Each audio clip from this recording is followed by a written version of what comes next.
ഇന്ന് പണിയൊന്നുമില്ല. പണിയൊന്നുമില്ല പക്ഷെ എല്ലാം ബംഗാളികളെ ഇപ്പം പണി കംപ്ലീറ്റ് എടുക്കുന്നത്. നമ്മളെപ്പോലത്തെ ആരും വിളിക്കുന്നൊന്നുമില്ല. അതേ പറയണ്ടേ, ഞായറാഴ്ച എല്ലാം അങ്ങാടി പോയാൽ ഇങ്ങനെ അതിഥി തൊഴിലാളികളാണ്. എന്താ ചെയ്യാന്നായിട്ട് വിചാരിക്കുന്നത്. ഇതാരാ കുഞ്ഞോ വരുന്നേ? മാഷേ ആ എന്നാ പിരിവറ്റ പിരിവൊന്നുമല്ല മാഷേ, മോന്റെ പൊരേ കൂടാ. അതെയാ? അടുത്ത മാസം. പിന്നെ മാഷ് നല്ല കളിപ്പില്ല. മാഷ് രാവോലിയും വാങ്ങി വന്ന പോലെ ഒന്നും പറയണ്ട. പ്രശ്നം കൊണ്ടൊരു കഴിയ. എന്താ മാഷേ പ്രശ്നം? ഇനി എന്തിനാ നിങ്ങൾ പറയുമ്പോഴേ ഞാനൊരു രാവോലി വാങ്ങിക്കൊണ്ടു അതങ്ങ് കൊടുക്കേണ്ട താമസം. മുറിച്ചോളുക, നിങ്ങളെല്ലാം മുറിച്ചോ. ശരി. ഇനി അറിയോ, നിത്യം ഞാനെടുക്കും പല ദിവസവും. ഉപ്പേരിക്ക് ഞാൻ മുറിച്ചിടണം, കൂട്ടുകനി ഞാൻ മുറിച്ചിടണം. ഇങ്ങനെ ഇടക്കിടക്ക് എനിക്ക് ഡ്യൂട്ടി തരലാവോളം ഡ്യൂട്ടി. ശരി.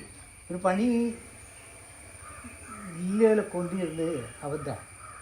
പണി ഇല്ലാത്തവരാകുമ്പോൾ ഇറങ്ങി ഇറങ്ങി ജീവിച്ചിട്ടുമ്പോഴൊക്കെ. എന്റെ മാഷേ, എന്റെ അവിടെ ഒരു ചായ കിട്ടണമെങ്കിലില്ല 2 മണിക്കൂർ ഞാനും അവളും എപ്പോഴും കിളമ്പരാം. പിന്നെ അതിൻ്റെ ഇടയ്ക്ക് എന്ത് പറയാനാ? മാഷ് പറയുന്നത് ജോലിയുള്ളവരെ കൊണ്ടുവന്നിട്ടാ മാഷ് പറയുന്നത്. എൻ്റെ അടുത്തൊക്കെ ജോലിയും കൂടിയില്ല. എന്നിട്ടും മിറ്റടിക്കണം, കൊടുക്കണം, ഈ പണിയൊക്കെ എന്നെ കൊണ്ടെടുപ്പിക്കും. പിന്നെന്ത് പറയാനാ മാഷ്? അല്ല മാഷേ, അങ്ങാടി നിന്ന് കുടിച്ചാൽ പോലെ ചായ ചോറെല്ലാം എല്ലാം ഉണ്ടല്ല, പൈസ ഉണ്ട്. മാഷ് എന്താ പരിചയമില്ലേ? ഹോട്ടലിൽ പോയിട്ട് ഇവരെ ചീട്ടുണ്ടല്ലോ, ഈ ബെറുമുഖം കണ്ടിട്ട് വിളമ്പി തരണ്ടില്ലല്ലോ. പിന്നെ ഒന്നാമതിപ്പം വേറെ പ്രശ്നം എന്താ വെച്ചാൽ എല്ലാം ആനുകൂല്യവും കാര്യങ്ങളെല്ലാം പെണ്ണുങ്ങൾ, കോടതി എല്ലാം പെണ്ണുങ്ങൾ തന്നെയല്ലേ ഇപ്പം കൈകാര്യം. ഞാനെന്ന് പറയട്ടെ, ഓരില്ലെങ്കിലില്ലേ നമ്മുടെ കാര്യമെല്ലാം കട്ടപ്പോകയായിരിക്കും. ടീച്ചറില്ലേ പറയണൊന്നും അവിടെ കേൾക്കണ്ടേ, ഞാൻ പൊരെ കൂടി പറയട്ടെ. ടീച്ചറേ, മാഷേ ഞാൻ വിളിക്കുന്നതാ പൊരേക്കൂട് പറയാ കുഞ്ഞു.